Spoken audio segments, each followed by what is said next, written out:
মানুষকে ঘোষণা করে দিলেন, ফামান তাবিয়া হুদাইয়া ফালা খাউফুন আলাইহিম ওয়ালা হুম ইয়াহজানুন।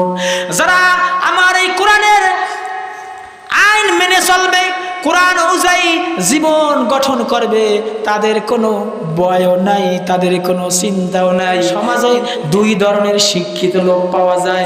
যে আল্লাহ বলেছেন, বান্দারে তোমার কথাগুলি আমি শুনতে পাই। কেমনে আপনি বলবেন? ক্ষমতা লাভের পর যারা আমার এই কোরআন অনুযায়ী বিচার ফয়সালা করবে না, অহংকারী করে, অহংকার করে, তুচ্ছ করে, গৌরব মনে করে আমার এই কোরআন অনুযায়ী বিচার ফয়সালা করবে না, নিঃসন্দেহ তারা কাফের। বর্তমানে এই আয়াতের সাথে আমাদের সমাজে মানুষ নাই। বাংলাদেশের উচ্চ আদালত পর্যন্ত, সুপ্রিম কোর্ট পর্যন্ত বান্দা ওই যে একটা দেখেন দাড়িপাল্লা, ওই দাড়িপাল্লা দ্বারা বোঝানো হয়েছে যে এখানে ইনসাফের পূর্তি হয়, ইনসাফ হয়। আমি বলি যদি জেল হয়, জরিমানা হয়, কিন্তু দেখছি না, এখন বর্তমানে তার উল্টা। কেননা বর্তমানে কোরআনের কথা বললে তার জেল হয়, জরিমানা হয়। আর দেখা যায় চুরি করে, ডাকাতি করে, বদমাশি করে, মদ খায়, জুয়া খায়, দেখা যায় জেলখানায় যায়, আবার দেখা যায় এক সপ্তাহের মধ্যে। বাংলার জমিনে কত আলেমেরা কত কষ্ট করতে আছে, দেখা যায় আল্লাহ রাসূলও কিন্তু জেল খাটছে। কুষ্টিয়ার আমির হামজা, আমরা চেনেন? এই আমির হামজা ওই মাঝে মাঝে বলে যে আমার কি দোষ, আমি তো কোরআনের কথা বলি, আমার কি দোষ? দীর্ঘ 3টা বছর আমার জীবন থেকে নষ্ট করলো যারা, এর বিচার একদিন হবে। এই আমির হামজা কুষ্টিয়া বলেছেন।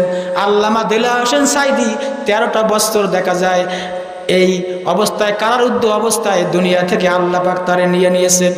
এই যে মামুনুল হক, এরকমের অসংখ্য আলেমেরা আছে, তারা বিনা অপরাধে আজ জেল জরিমানা খাটতে আছে। ক্ষমতায় থাকার পরে যারা কোরআন অনুযায়ী বিচার ফয়সালা করবে না, নিঃসন্দেহ তারা কাফের।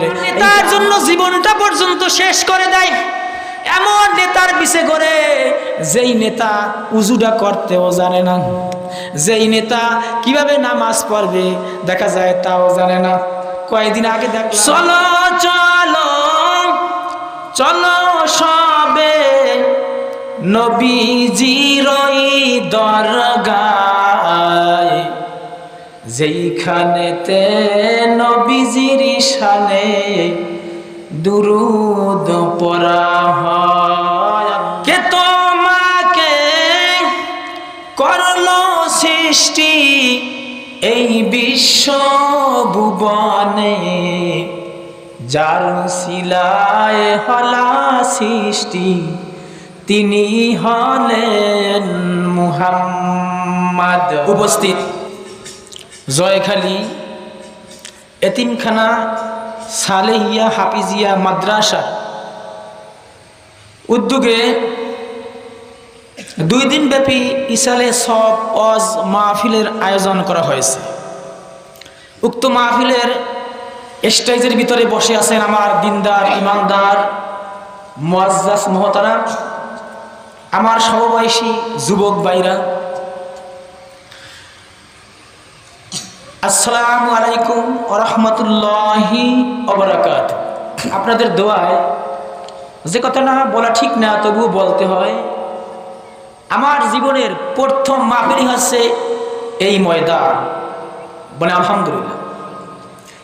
এই ময়দান থেকে আলোচনা শুরু করেছি 2014 সালে, 15 সালে আমি এই মাঠে বয়ান করেছি। আবার আল্লাহ তাআলা এই 24 সালে আমাকে কিছু কথা বলার সুযোগ করে দিয়েছেন। মালিকের কাছে লক্ষ কোটি শুকরিয়া আদায় করি। একটা বিষয় আসছে, সর্বোপরি এই যে 2টা লোক আসছে, এদের বাড়ি অনেক দূরে, এখান থেকে প্রায় 250-300 কিলো হবে। কত কিলো হবে? 300 কিলো। এই ইমরান ভাই আর মিজু ভাই, তাদের জন্য অসংখ্য অগণিত ধন্যবাদ, মারহাবা, তার জন্য দোয়া করি। তারা এই কথাগুলি বিশ্বের কাছে, কোরআনের কথাগুলি পৌঁছিয়ে দেন। সকলে বলেন আলহামদুলিল্লাহ। এটা একটা কোরআনের মাদ্রাসা। আর এই কোরআনের মাদ্রাসা হচ্ছে পৃথিবীর ভিতরে শ্রেষ্ঠ মাদ্রাসা, শ্রেষ্ঠ কাজ, শ্রেষ্ঠ স্থান হচ্ছে কোরআনের মাদ্রাসা। সকলে বলেন আলহামদুলিল্লাহ। এটা এমন একটা স্থান, এমন একটা জায়গা, মনে করেন একটা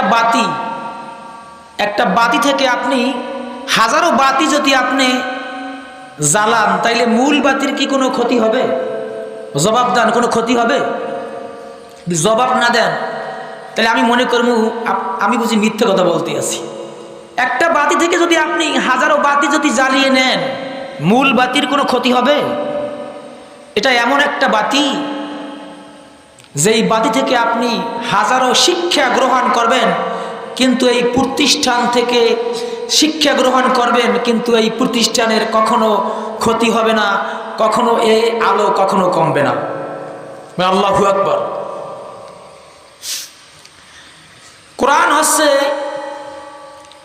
পৃথিবীর শ্রেষ্ঠ কিতাব, যেটা এখানে শিক্ষা দেওয়া হয়। আমি এ সম্পর্কে কিছু কথা বলতে চাই। আমা তাওফিকি ইল্লা বিল্লাহ। আল্লাহর নবী বলেন, পৃথিবীর জমিনে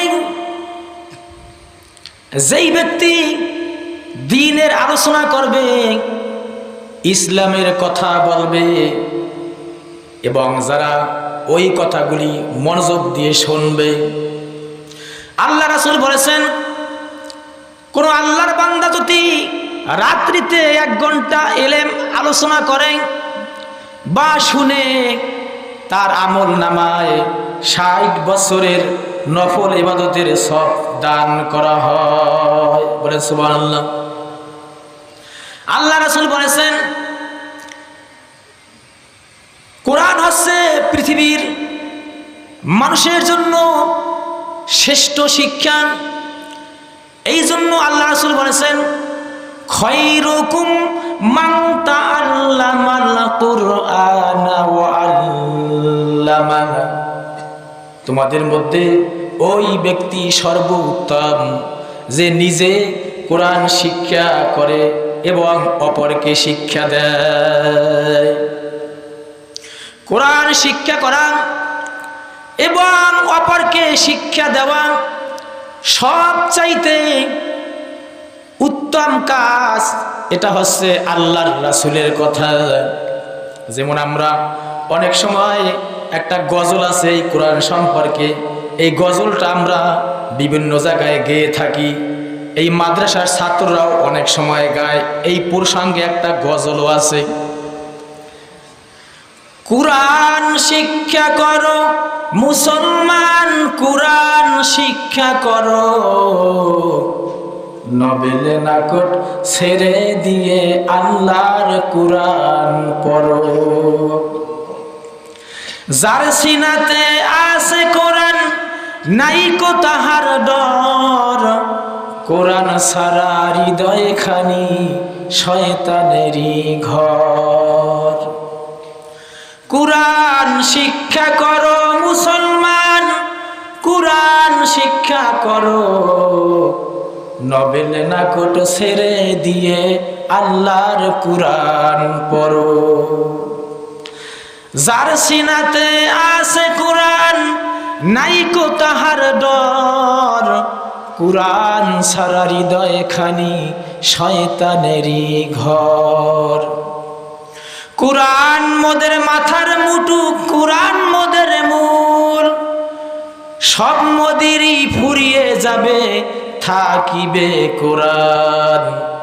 পড়ো কোরআন, কোরআন পড়ো ওহে মুসলমান। পড়ো কোরআন, কোরআন পড়ো ওহে মুসলমান। এই কোরআনে পার করিবে হাসর ও মিজান।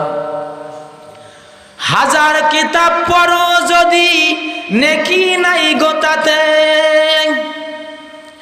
হাজার কিতাব পড়ো যদি নেকি নাই গোতাতে, কোরআন শরীফ পড়লে নাকি পূর্তি হরফেতে। ঠিক কিনা বলেন? এই কোরআন আল্লাহ রাব্বুল আলামিন আমাদের উপরে কেন নাজিল করলেন? মহান আল্লাহ তাআলা আমাদের উপরে কোরআনকে কেন নাজিল করলেন? কেননা এই পৃথিবীতে মানুষকে সৃষ্টি করে আল্লাহ তাআলা সব কিছু বলে দিয়েছেন। মানুষের যা যা দরকার, মানুষের যা যা প্রয়োজন, সব কিছু আল্লাহ তাআলা বলে দিয়েছেন। আল্লাহর চাইতে বান্দার জন্য কারো বেশি মায়া নাই। এই পৃথিবীতে চলতে মানুষের যেন কোনো সমস্যা না হয়, কোনো কষ্ট না হয়, মানুষ যেন কোনো সমস্যায় না পড়ে, এই জন্য আল্লাহ রাব্বুল আলামিন চলার জন্য একখানা কোরআন নাজিল করে দিলেন। বলেন সুবহানাল্লাহ।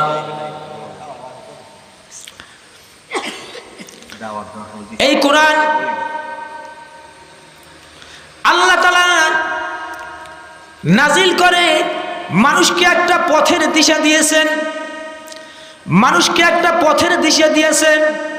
কেননা মানুষ যেন এই পৃথিবীতে বিভিন্ন রকমের পথ ও মত আছে। একটা হচ্ছে শয়তানের পথ, আর একটা হচ্ছে আল্লাহর পথ। ঠিক কিনা বলেন? একটা হচ্ছে শয়তানের পথ, আর একটা হচ্ছে আল্লাহর পথ।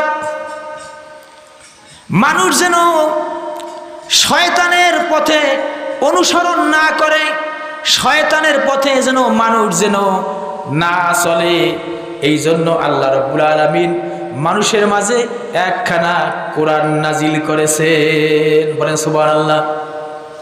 আপনি দেখবেন যেই ঘরে কোরআন নাই ওই ঘরে কোনো শান্তি নাই। ঠিক কিনা বলেন? কারণ যেই ঘরে কোরআন এবং হাদিসের বিধান মোতাবেক চলে না ওই ঘরে শান্তি নাই। কোরআন হচ্ছে একটা শান্তি, কোরআন হচ্ছে একটা শান্তির বিধান, কোরআন হচ্ছে একটা সংবিধান। মানুষ যদি কোরআন মানত তাহলে একটা মানুষ কখনো খারাপ হতে পারত না। এই যে পহেলা বৈশাখ, পহেলা বৈশাখ, বৈশাখী মেলা, আপনারা নাম শুনছেন না? জবাব দিবেন, নাম শুনছেন না? বৈশাখী মেলা বিভিন্ন জায়গায় হয়। এই আমুয়াতে হয়েছে বৈশাখী মেলা। যদি ওদের ভিতরে যদি কোরআনের জ্ঞান থাকতো তাহলে এরকমের বৈশাখী মেলা করতে পারতো না। আমরা দেখেছি বৈশাখী মেলা না, সেখানে হয়েছে নারীদের মেলা। ঠিক কিনা বলেন? কিসের বৈশাখী মেলা? কেননা যারা এটা করেছে তাদের ভিতর যদি কোরআনের জ্ঞান থাকতো, তাদের ভিতরে যদি রাসূলের সুন্নাতের বিধিবিধান থাকতো, তাহলে তারা জীবনেও এই রকমের আল্লাহ এবং রাসূলের পরিপন্থী কখনো কাজ করতে পারতো না। কি সব নারীরা আপনি দেখলে আশ্চর্য হয়ে যাবে, যুবক যুবতী বৃদ্ধ নারী পুরুষ পাশাপাশি তারপরে এই বৈশাখী মেলায় উপস্থিত হয়েছে। বলে নাউজুবিল্লাহ। কেননা তাদের ভিতর কোরআনের জ্ঞান নাই। তাদের ভিতরে যদি ইসলামিক জ্ঞান থাকতো তাহলে তারা জীবনেও এই কাজে আঞ্জাম দিতে পারতো না। কেননা কোরআনের যদি বিধিবিধান তারা মেনে চলতো তাহলে কখনো এই কাজে তারা আঞ্জাম দিতে পারতো না। মহান রব্বুল আলামিন এই যে কোরআন, এই কোরআন কার বাণী? বলেন সবাই, বলেন সবাই, কোরআন কার বাণী? আল্লাহ রাব্বুল আলামিন। এটা হচ্ছে আসমানি কিতাব। কারণ এই পৃথিবীতে মানুষের চলার জন্য আল্লাহ তাআলা যে বিধিবিধান দিলেন তা হচ্ছে আল কোরআন। কেননা আপনি মনে করেন ক্লাস 1 থেকে আপনি পঞ্চম শ্রেণী পর্যন্ত লেখাপড়া করেছেন, একটু খেয়াল করতে হবে। পঞ্চম শ্রেণী পর্যন্ত আপনি লেখাপড়া করেছেন, এরপর পঞ্চম শ্রেণী পর্যন্ত শুরু থেকে দাখিল পর্যন্ত, দাখিল থেকে আপনি আলেম ফাজেল কামেল পর্যন্ত মাস্টার্স বলেন ডিগ্রি বলেন, এই প্রত্যেকটা ক্লাসে পাশ করার জন্য কিন্তু একটা সাজেশন আছে। পাশ করার জন্য একটা সাজেশন আছে। যদি কোনো ছাত্র ওই সাজেশন অনুযায়ী যদি লেখাপড়া করে তাহলে সে অবশ্যই পাশ করবে। আর যদি সে সাজেশনের বাইরে যদি সে লেখাপড়া করে তাহলে সে কখনো পাশ করবে না, বরং ফেল করার সম্ভাবনা আছে। এই দুনিয়ার জীবনে আল্লাহর কোনো বান্দা যদি কোরআন অনুযায়ী তার জীবনকে পরিচালনা করে, কোরআন অনুযায়ী যদি তার জীবনটারে চালায়, তাহলে আল্লাহ তাআলা পরকালে ওই বান্দাটা আল্লাহর কাছে নাজাত পেয়ে যাবে। বলেন সুবহানাল্লাহ। আর যদি কোরআনের বাহিরে যদি সে চলাফেরা করে তাহলে সে কখনো পরকালে নাজাত পাবে না। এই কোরআনটা আল্লাহ তাআলা নাজিল করেছেন বিশ্ব নবীর উপর। এই কোরআন হচ্ছে আসমানি কিতাব। আসমানি কিতাব 104 খানা। কয়খানা? আসমানি কিতাব হচ্ছে 104 খানা। 104 খানার ভিতরে 4 খানা হচ্ছে শ্রেষ্ঠ কিতাব। একটু মন থেকে একটু বুঝতে হবে, শুনতে হবে। কেননা আপনার জীবনে যদি কোরআনের বাহিরে যদি আপনি জীবন পরিচালনা করেন তাহলে আপনার মতো সলিমদ্দি বসিমদ্দির 2 টাকারও কোনো দাম নাই। কেননা 104 খানা হচ্ছে আসমানি কিতাব। আজ বিশ্বের বুকে কত ইহুদি নাসারা আছে কোরআনকে মানতে চায় না, কোরআনের সাথে বেদবি করে, কোরআনের সাথে কোরআনকে অপমান করে, বিশ্ব নবীকে অপমান করে। আমি বলি তোমরা জেনে রাখো, তোমরা কোরআনকে অপমান করো না, বরং তোমরা এই জমিনে অপমান এবং লাঞ্ছিত হবা। এই কোরআনের কোন জিরো যদি কোরআনের কাছে এসে কোরআনকে সম্মান করে, ইজ্জত করে, মর্যাদা দেয়, আল্লাহ বলেন তাকে আমি হিরো বানাইয়া দিই। বলেন সুবহানাল্লাহ। আর কোরআনের কাছে এসে কেউ যদি বেদবি করে, ও যদি অনেক কিছু জানে, হিরো অবস্থায় আসছে, কিন্তু কোরআনের কাছে এসে ও বেদবি করছে, আল্লাহ বলেন আমি তাকে জিরো বানাইয়া দিই। আল্লাহু আকবার।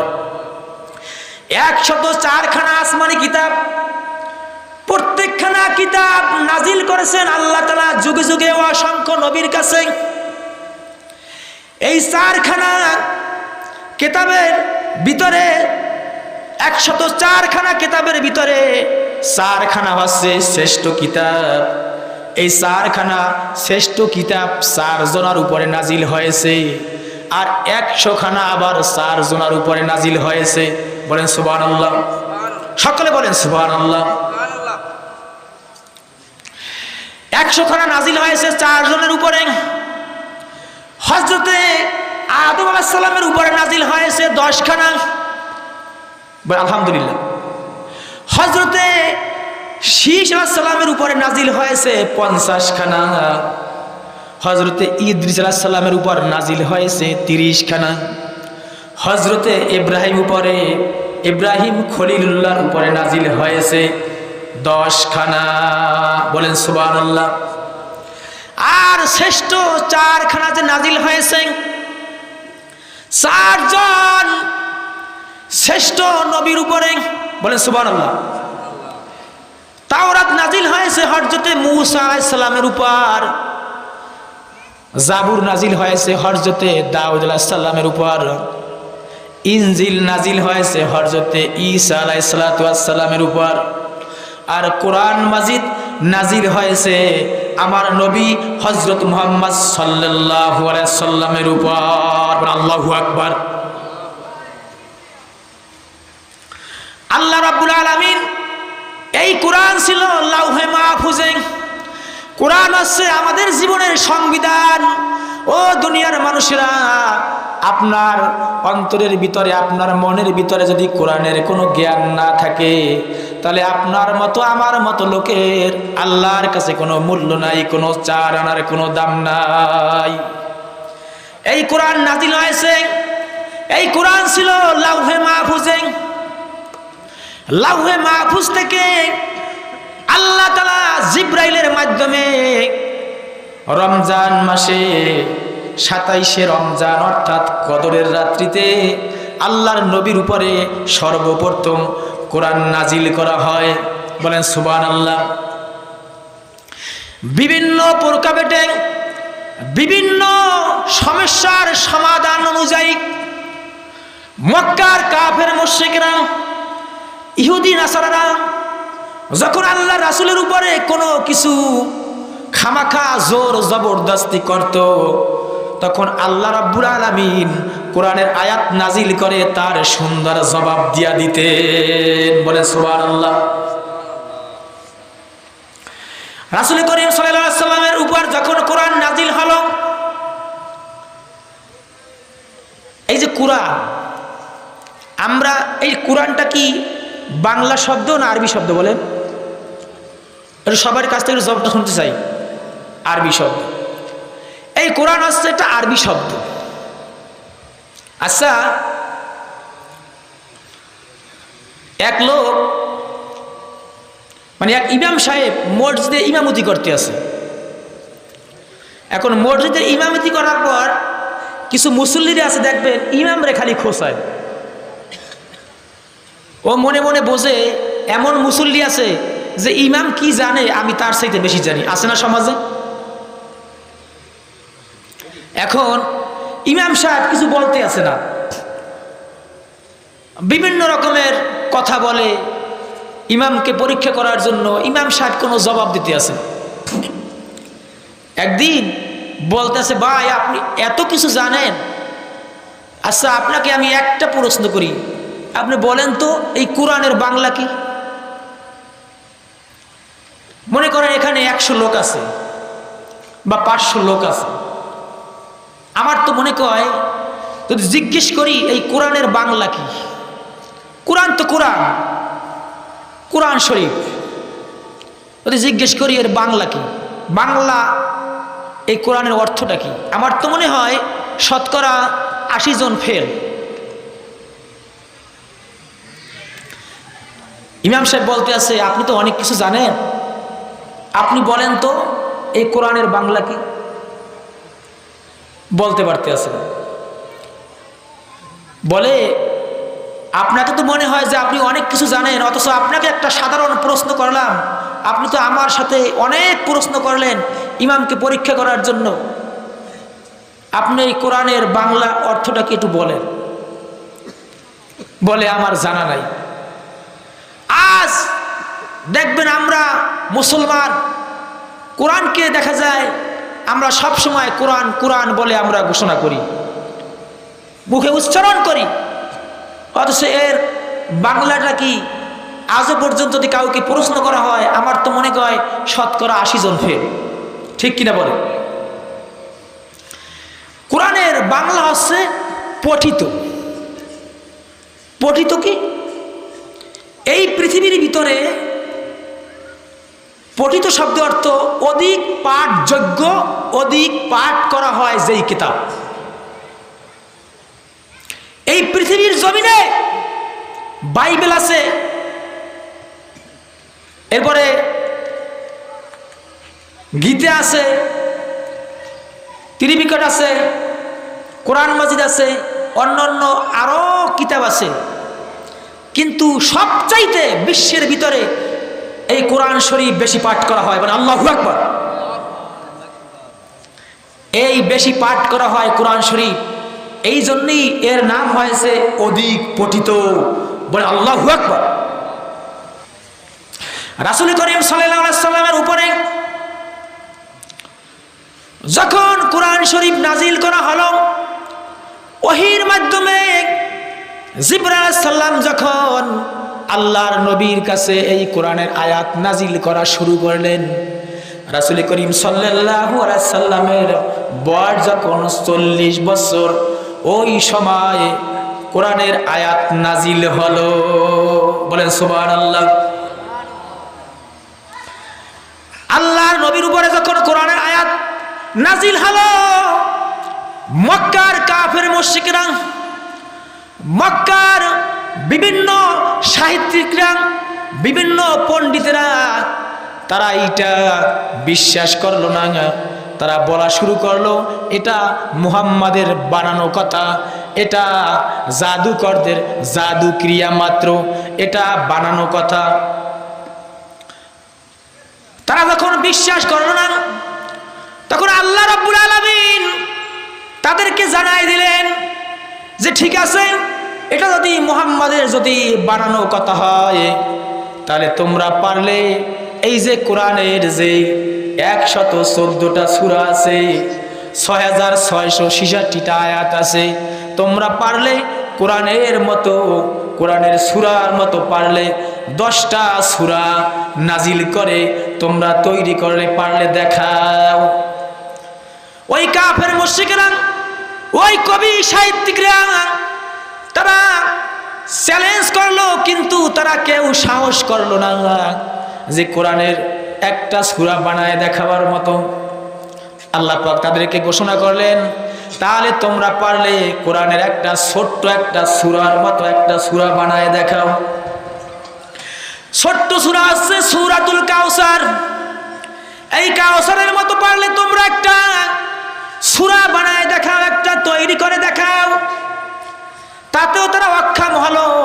সকল কবি সাহিত্যিকরা, পণ্ডিতরা সবাই মিলেও কোরআনের একটা সূরা তৈরি করতে, একটা সূরা বানাতে তারা সক্ষম হলো না। আল্লাহ রাব্বুল আলামিন বললেন, তাতেও যদি তোমরা অক্ষম হও, তাহলে পারলে কোরআনের একটা আয়াতের মতো বা একটা বাক্যের মতো একটা বাক্য তৈরি করলে তোমরা দেখাও। পারলে একটা বাক্য, একটা আয়াতের মতো একটা আয়াত তৈরি করে দেখাও। তাতেও তারা কেউ পারলো না। আজ বিশ্বে, তাম পৃথিবীতে এই ভারতের এক লোক কোরআনের 26টা আয়াত সম্পর্কে ও ঘোষণা করেছে এই 26টা আয়াত নাকি বাতিল করতে হবে।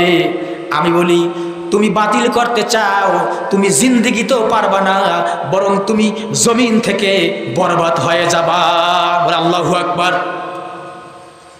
কেউ পারবে না, আজ পর্যন্ত কেউ পারে না, আর কখনো পারবে না। যদি পারত তাহলে মক্কার ওই সকল কবি সাহিত্যিকরা তারাই পারত।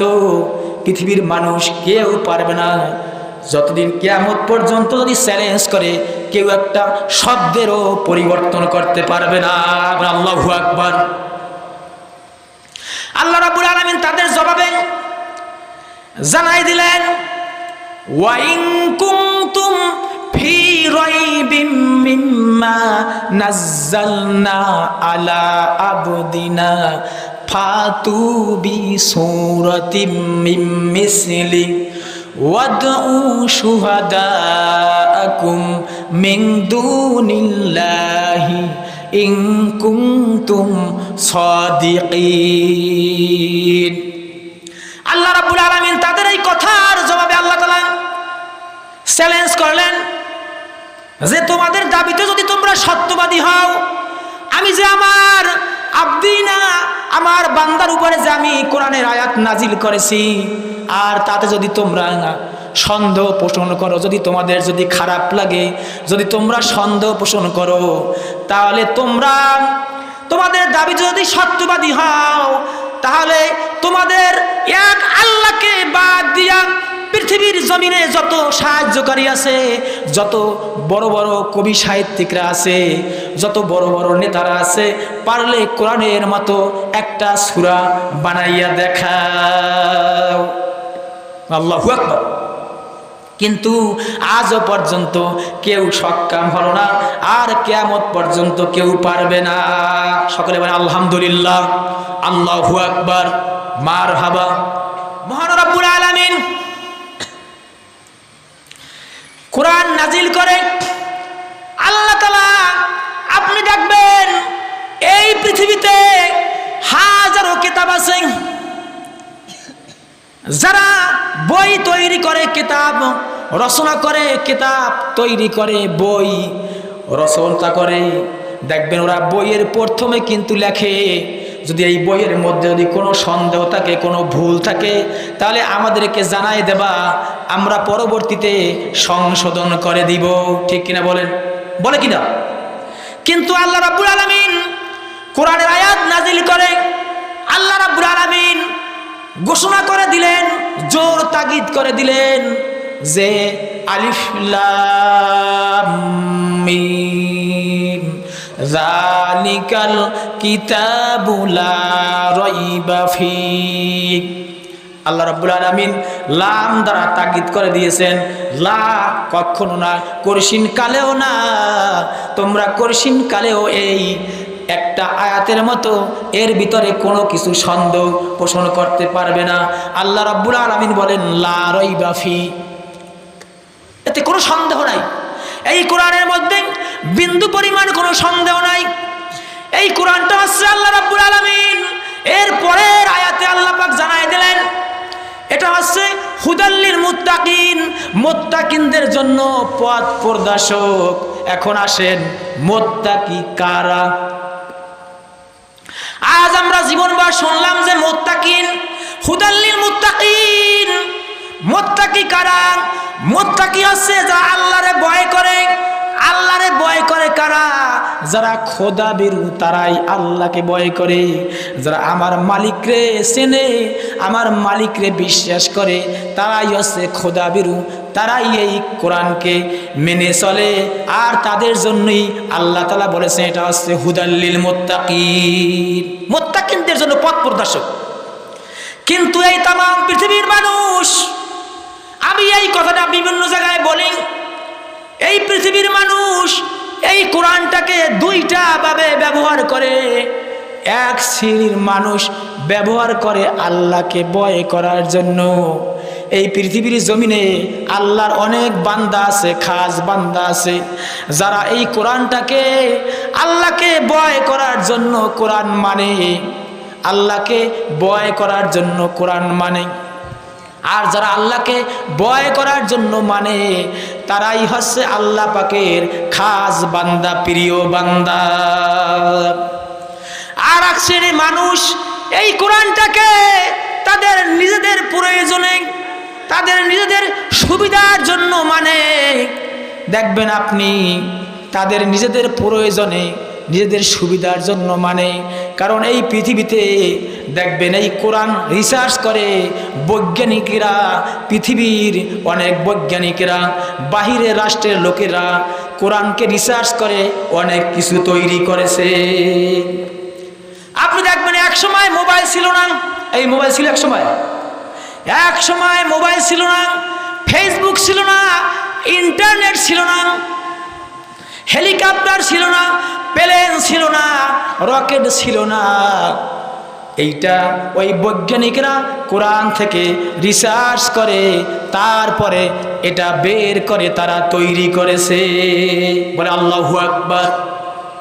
এখন আমি বলতে চাই, তারা যে কোরআন থেকে রিসার্চ করে, যে এইটা বের করে, যে এই মোবাইল তৈরি করেছে, কম্পিউটার তৈরি করেছে, ল্যাপটপ তৈরি করেছে, এইটা কোরআনের কোন জায়গায় আছে? আল্লাহ রাব্বুল আলামিন কোরআনের সূরা হামিম সাজদার 53 নম্বর আয়াতে আল্লাহ তাআলা এই কথাটা স্পষ্টভাবে বলে দিয়েছেন। আল্লাহ রাব্বুল আলামিন স্পষ্টভাবে জানিয়ে দিয়েছেন, আল্লাহ তাআলা বলেন সানুরিহিম আয়াতিনা ফিল আফাকি ওয়া ফি আনফুসিহিম হাত্তা ইয়াতাবায়ানা লাহুম ওয়া আন্নাহুল হক। আল্লাহ রাব্বুল আলামিন বলেন সানুরিহিম, আমি দেখিয়ে দিব, আমি ব্যক্ত করিব। আয়াতিনা আমার নির্দেশন সমূহ, ফিল আফাকি জমিনে, ও আনফুসিহিম তাদের নিজেদের মধ্যে। আপনারা যদি একটু হাঁটাচলা না করেন তাহলে ভালো হয়, কারণ তাফসির মাহফিল, কিন্তু আপনারা হাঁটাচলা করেন না, কথা বলতে কিন্তু কষ্ট হয়। আল্লাহ রাব্বুল আলামিন বলেছেন সানুরিহিম আয়াতিনা ফিল আফাকি ওয়া ফি আনফুসিহিম হাত্তা ইয়াতাবায়্যানা লাহুম ওয়া আন্নাহুল হক। আল্লাহ পাক বলেছেন সানুরিহিম আমি ব্যক্ত করিব, আয়াতিনা আমার নির্দেশন সমূহ, ফি আফাকি মানে জমিনে, ও আনফুসিহিম এবং তাদের নিজেদের মধ্যে, হাত্তা যেন তারা ইয়াতাবায়্যানা লাহুম ওয়া আন্নাহুল হক, যে আমার কোরআন যে সত্য, আমি যে একটা নির্দেশন দিয়েছি মানুষের জন্য, তারা নিজেদের থেকেই যেন শিক্ষা গ্রহণ করতে পারে। বলেন সুবহানাল্লাহ। আমিন বলেছেন আমি তোমাদের নিজেদের মধ্যে এবং জমিনে আমার সব কিছু ব্যক্ত করে দিব, বান্দা তুমি যেন বুঝতে পারো আল্লাহর কোরআন সত্য, আল্লাহ সত্য, তোমার মালিক সত্য। কেননা আপনি দেখবেন মানুষের রোগ হয়, হয় না? মানুষের রোগ হয়, বিভিন্নভাবে রোগ হয়। আপনি রোগ হওয়ার পরে মনে করেন এখান থেকে আপনি বরিশাল নিয়ে গেছেন, বরিশাল থেকে ঢাকা নিয়ে গেছেন, ঢাকা পিজিতে নিয়ে গেছেন, এরপরে মনে করেন মাদ্রাজ নিয়ে গেছেন, সিঙ্গাপুর নিয়ে গেছেন, এরপরে সিঙ্গাপুর নেওয়ার পরেও দেখা যায় ওই রুগীকে আপনি সুস্থ করতে পারলেন না, ওই রুগী দুনিয়া থেকে বিদায় হয়ে গেল, অর্থাৎ সে মৃত্যুবরণ করলো। আল্লাহ রাব্বুল আলামিন বলেন তোমরা দেখো হাজারো চেষ্টা করে এই মৃত্যুর হাত থেকে তুমি রক্ষা পাইলা না, তুমি কাউকে রক্ষা করতে পারলা না। এই যে তুমি এত চেষ্টা করার পরেও যে রক্ষা করতে পারলা না, এইটাই হচ্ছে আমার একটা নির্দেশন। এই আমেরিকার বৈজ্ঞানিকরা মানুষ যখন মুমূর্ষ অবস্থায় পৌঁছে, তখন ওই মুমূর্ষ ব্যক্তিকে একটা গ্লাসের ভিতরে আটকাইয়া কয়পাশ থেকে পরীক্ষা করবে যে মানুষের যে মৃত্যু হয়, এই আজরাইল আলাইহিস সালাম কীভাবে প্রবেশ করেন এবং কিভাবে তার জান কবজ করেন। গ্লাসের ভিতরে রাখার পরে এখন তাকাইয়াস, কিন্তু কোন সময় যে এই মুমূর্ষ ব্যক্তি ডেড বডি হলো তারা জানতে পারলো না। বলে আল্লাহু আকবার। আল্লাহ বলেন আমার নির্দেশনের মধ্যে আর একটা নির্দেশন, বান্দারে আমি বলেছি তোমার এই কথাগুলি আমি রেকর্ড করে রাখি, তোমার এই গলার কাছে একটা ঘুটলির মতো আছে, আমি এই তোমার কথাগুলি ওই জায়গায় আমি রেকর্ড করে রাখি। এখন আপনি একটু চিন্তা করেন, আল্লাহ যে রেকর্ড করেন এইটা আপনি কেমনে বিশ্বাস করবেন? আপনি আপনার নিজের থেকে আপনি বিশ্বাস করতে পারবেন, আপনি বুঝতেও পারবেন যে আসলে তো কোরআন সত্য, আপনি বিন্দু পরিমাণ সন্দেহ করতে পারবেন না, আপনি নিজেই বুঝতে পারবেন যে আল্লাহর কোরআন সত্য। আপনি দেখেন এই যে একটা মোবাইল, আমার একটা মেমোরি কার্ড আছে, এই মেমোরি কার্ডের মধ্যে 30 পারা কোরআন শরীফ রেকর্ড আছে, অন্যান্য ওয়াজ রেকর্ড আছে, গজল রেকর্ড আছে। আল্লাহ বলেন বান্দারে তোমাকে আমি বুঝাবার জন্য জমিনে আমি তোমাকে এই মোবাইল তৈরি করার ক্ষমতা দিলাম, একটা মেমোরি কার্ড তৈরি করার তোমাকে আমি একটা ক্ষমতা দিলাম। তুমি চিন্তা করো একটা মেমোরি কার্ড এই করের অর্ধেকের চাইতেও কম, অথচ বান্দারে তুমি এত কিছু রেকর্ড করে রাখতে পারলা। তোমাকে আমি বুদ্ধি দিয়েছি, বিবেক দিয়েছি, আর তোমাকে আমি কোরআনের একটা দৃষ্টান্ত দিয়েছি, এই দৃষ্টান্তের মাধ্যমে বান্দা তুমি এত কিছু রেকর্ড করতে পারলা। তুমি এখন চিন্তা করো আমি যেই আল্লাহ তোমাকে এই জ্ঞানের মাধ্যমে তুমি কথাগুলি রেকর্ড করলা, সেই আল্লাহ পারবে কিনা এখন তুমি নিজেই বলো। বলে আল্লাহু আকবার। আল্লাহ বলেন আমার নির্দেশনের ভিতরে আর একটা নির্দেশন শোনো, আমি যে বলেছি তোমাদের নিজেদের মধ্যে এবং জমিনে আমি ব্যক্ত করব, যাতে তোমরা সহজে বিশ্বাস করতে পারো। আমি বলি এই পৃথিবীতে বৈজ্ঞানিকের নির্দেশন, বৈজ্ঞানিক যত ইসলাম সম্পর্কে, দিন সম্পর্কে যত প্রমাণ দিয়েছে, মানুষের কোরআন বোঝা তত সহজ হয়েছে। আল্লাহ বলে আমি তোমার কথাগুলি শুনতে পাই। এখন আপনি কিভাবে বুঝবেন যে আল্লাহ বলেছেন বান্দারে তোমার কথাগুলি আমি শুনতে পাই? কেমনে আপনি বুঝবেন? মনে করেন আপনার একটা ছেলে সৌদিতে থাকে, এখান থেকে প্রায় ৮,৪৪৩ কিলো পথ। আল্লাহু আকবার।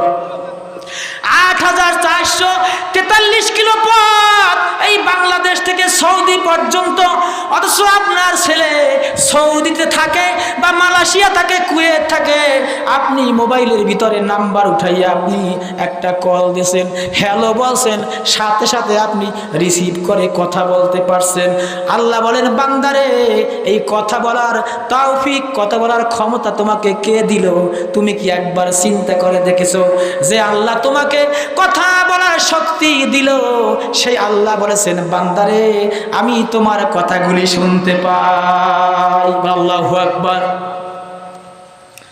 আল্লাহ রাব্বুল আলামিন বলেছেন ওয়া মান লাম ইয়াকুম বিমা আনজালাল্লাহু ফাউলাইকা হুমুল কাফিরুন।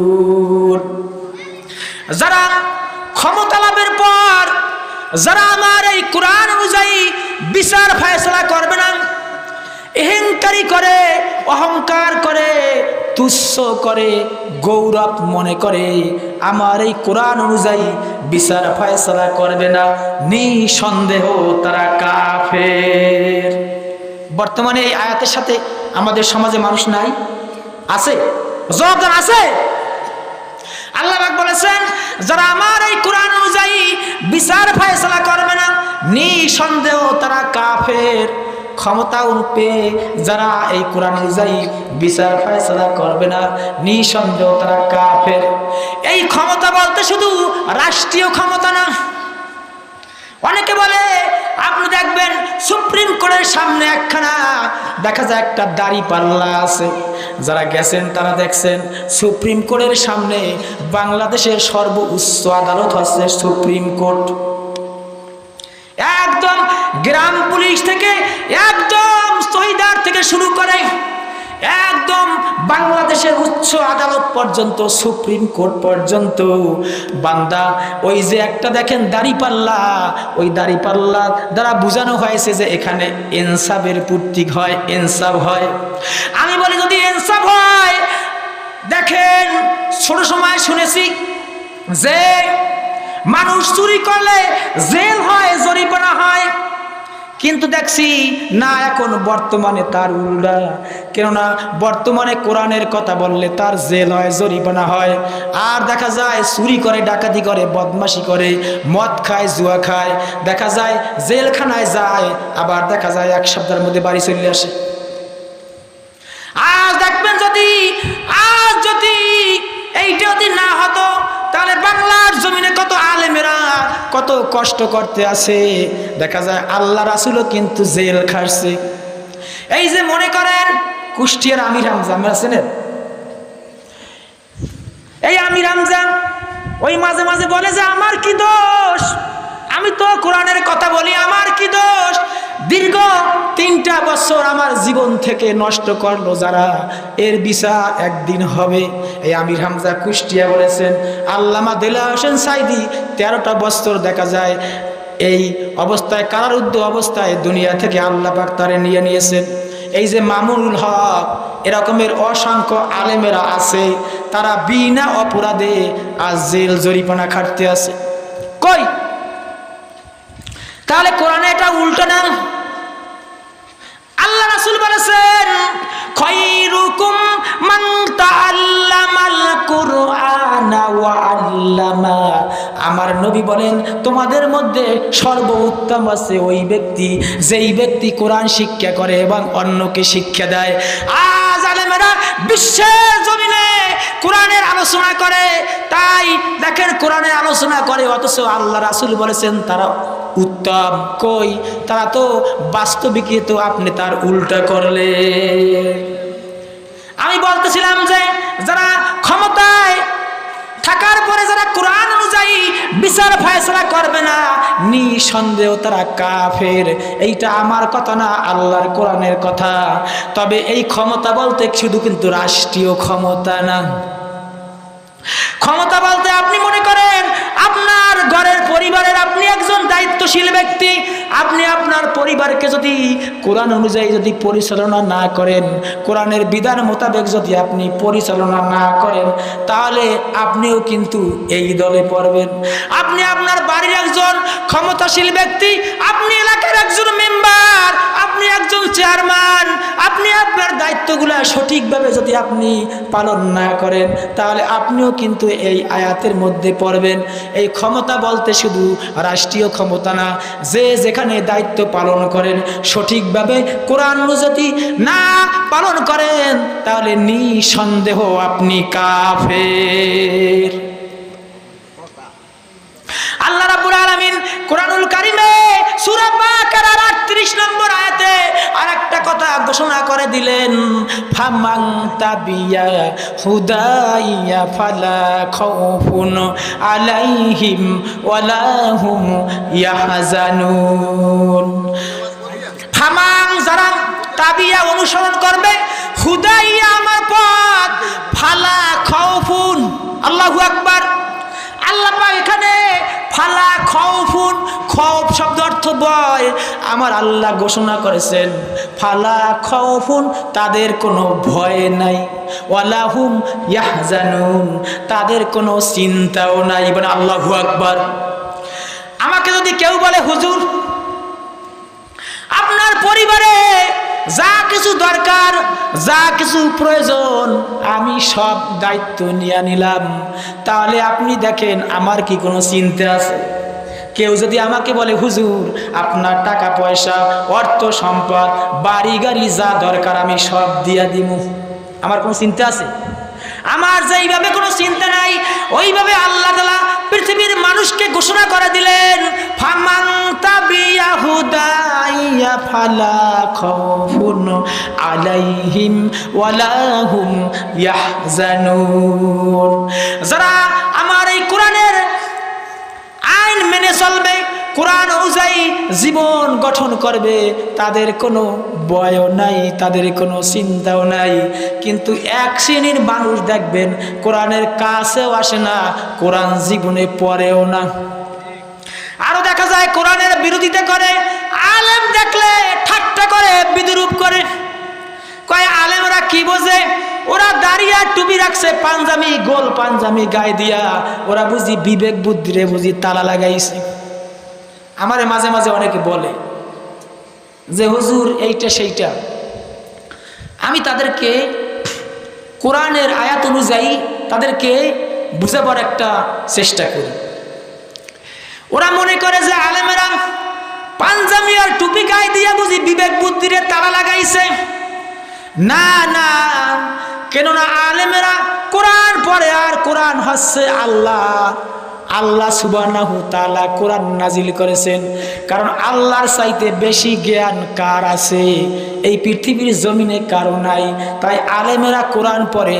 এখন আপনি দলিল দেন, জ্ঞান আপনার বেশি না আলেমের বেশি? তাইলে বলে কি আলেমেরা কি বোঝে? ওরা নেতার জন্য জীবনটা পর্যন্ত শেষ করে দেয়। এমন নেতার পিছে করে যেই নেতা উজুটা করতেও জানে না, যেই নেতা কিভাবে নামাজ পড়বে দেখা যায় তাও জানে না। কয়েকদিন আগে দেখলাম, কি জানি না, তারাবি নামাজ পড়ছে, মনে আসতে আছে না, নামাজ পড়তে আছে, দেখা যায় রুকু দিতে আছে। আচ্ছা, রুকু দিয়ে আমরা কয়টা?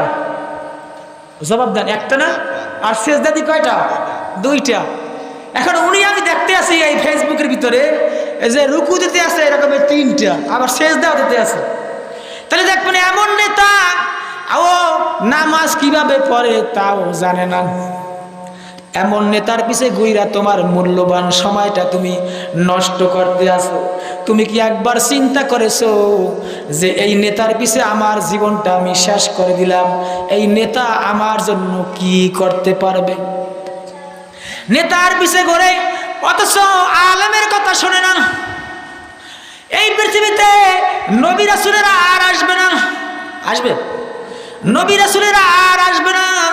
কেননা আল্লাহ রাব্বুল আলামিন আমাদের নবীকে সৃষ্টি করার পরে নবুয়তের দরজাকে তালা লাগাইয়া দিয়েছেন, বন্ধ করে দিয়েছেন, ক্লোজ করে দিয়েছেন। নবীরা আর আসবে না।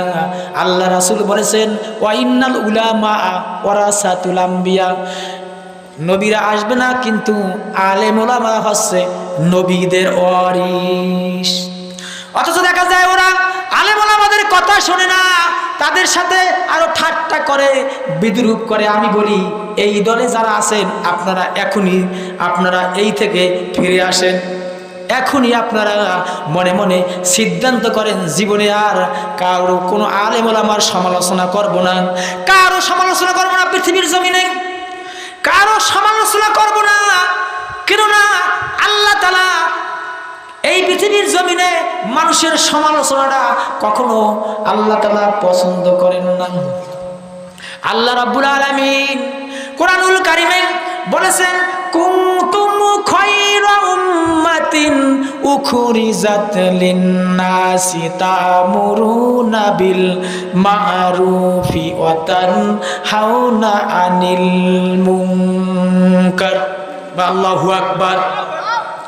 আল্লাহ রাব্বুল আলামিন বলেন, কুনতুম খায়রা উম্মাত উখরিজাত লিন-নাস তা'মুরুনা বিল মা'রুফি ওয়া তানহাউনা আনিল মুনকার। আল্লাহ রাব্বুল আলামিন এই আয়াতের মধ্যে 4টা কথা বলেছেন। কয়টা কথা? 4টা কথা বলেছেন। আল্লাহ পাক বলেছেন, কুনতুম খায়রা উম্মাত, তোমরা হচ্ছে পৃথিবীর শ্রেষ্ঠ জাতি। আল্লাহু আকবার। আমরা আছি পৃথিবীর শ্রেষ্ঠ জাতি। এই আয়াতের উপরে যখন আমি তাফসীর পড়লাম, যখন আমি নিজে নিজে যখন চিন্তা করলাম, ফিকির করলাম, গবেষণা করলাম যে আল্লাহ তাআলা কেন এই কথা বলেছেন যে মুসলমান জাতি তোমরা হয়েছো পৃথিবীর শ্রেষ্ঠ জাতি। কোন দিক দিয়ে শ্রেষ্ঠ? আমি আমার নিজের দিকে তাকাই দেখলাম, কই আমি তো তেমন কিছু জানি না।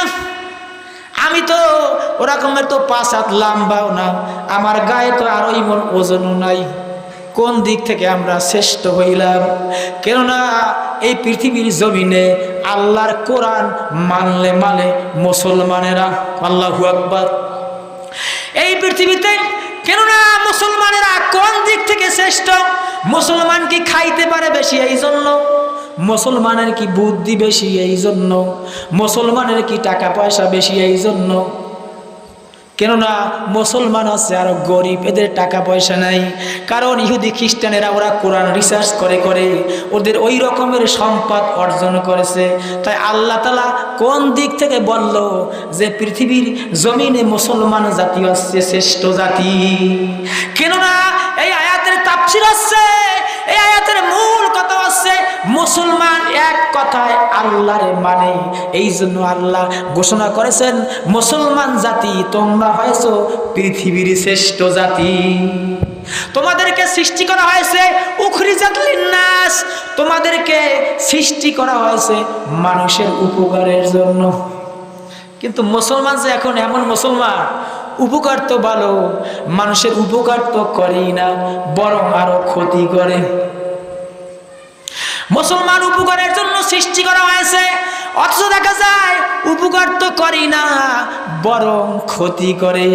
কেননা আপনি দেখবেন, আপনি কারো জন্য যদি ক্ষতির চেষ্টা করেন, কারো প্রতি যদি আপনি একটা হাত বাড়াইয়া যদি আঙ্গুলের ইশারা করেন, দেখবেন আপনার দিকে কিন্তু 3টা আঙ্গুল ফিরে আসে। কয়টা? 3টা। উপকারের জন্য আল্লাহ পাক আমাদেরকে সৃষ্টি করেছেন, কিন্তু উপকার তো আমরা মোটেও করি না, বরং ক্ষতি করি। কি? আমি এলাকার বড় মোস্তান, আমার সেনো আমার লিডার হচ্ছে অমুক এমপি সাহেব, পাওয়ারের কোনো আর অভাব নাই। অথচ দেখা যায় ও ঠিক মতো বৈশা প্রস্রাবও করতে পারে না। ও ক্ষমতা, খালি ক্ষমতা। কি আপনি কি একবার চিন্তা করেছেন আপনাকে সৃষ্টি করা হয়েছে মানুষের উপকারের জন্য, অথচ উপকার তো মোটেও করলেন না, বরং আপনি বলেন কি আমারে চেনো? আপনি কি, আমি বলছি মাঝে মাঝে যে আপনি কি এলাকার একটা কুকুর, না আপনি কি একটা সাপ, হিংস্র প্রাণী? আপনাকে দেখলে মানুষ ভয় পাবে। আপনি কেন এই কথা বলেন যে আমারে চেনো? কারণটা কি? আমি মাঝে মধ্যে বলি এই পৃথিবীর জমিনে শিক্ষিত আছে দুই ধরনের। কয় ধরনের? এক ধরনের শিক্ষিত লোক আছে, দেখবেন যত শিক্ষিত হয় ওর মাথাটা তত নত হয়ে আসে। যেই গাছে ফল হয় দেখবেন ওই গাছটা কিন্তু নিচের দিকে নুয়ে থাকে, আর যেই গাছে ফল হয় না দেখবেন ওর কোনো দাম নাই, ওর কোনো মূল্য নাই, উপরের দিকে থাকে, ওর কোনো মূল্য নাই। দেখবেন সমাজে দুই ধরনের শিক্ষিত লোক পাওয়া যায়। এক ধরনের লোক আছে যত শিক্ষিত হয় অত ওর মাথাটা নত হয়ে আসে, আর এক ধরনের শিক্ষিত লোক আছে যত শিক্ষিত হয় ওর অহংকার বেড়ে যায়। ঠিক কিনা বলেন? ও অহংকার বেড়ে যায়। এই অহংকারের কারণে ও বলে আমারে চেনো না। না, আমি বলি তোমারে চেনার দরকার নাই, তুমি মানুষ হয়ে মরো, কারণ তুমি গোপনে যাই না দেখো কয়জনে তোমারে ভালোবাসে। এই আয়াতের তাফসীর মনে করেন আর 1 ঘন্টায় শেষ হবে না। যাই হোক, যে কথাগুলি বললাম আল্লাহ তাআলা আমাকে সহ সকলকে যেন আমল করার তৌফিক দান করে। সকলে বলেন আমিন। আমার জন্য সকলে দোয়া করবেন। আমি আপনাদের এলাকারই সন্তান, হয়তো আমার আলোচনা অনেকেই শুনেছেন, মাঝে মধ্যে এলাকায় পড়ে প্রোগ্রাম। আমি এদেরকে অনেক মহব্বত করি, জানি না আমাকে ভালোবাসে কতটুক। আসছি এখানে শুধু একটা দোয়া নেওয়ার জন্যই। যাই হোক, আল্লাহ যেন দ্বীনের খাদেম হিসেবে কবুল করে। সকলে বলেন আমিন। আসসালামু আলাইকুম ওয়া রাহমাতুল্লাহি ওয়া বারাকাতুহু।